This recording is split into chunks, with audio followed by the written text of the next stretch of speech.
சிறிய கிராமத்தில் அருண் என்ற சிறுவன் வாழ்ந்து வந்தான். அவனுக்கு மழை மிகவும் பிடிக்கும்.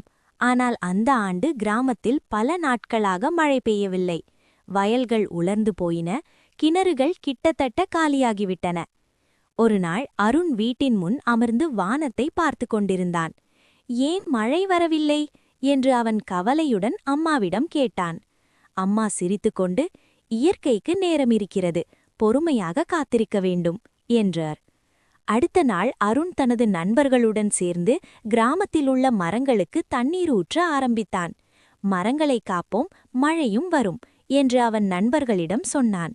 சில நாட்கள் கழித்து ஒரு மாலை வானம் கருமையாக மாறியது.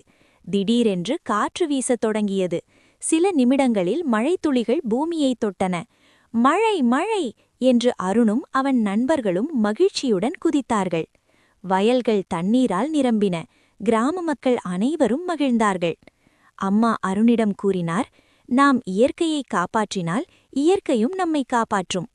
கதையின் நெறி: இயற்கையை பாதுகாத்தால் அது நமக்கு நல்லதை தரும்.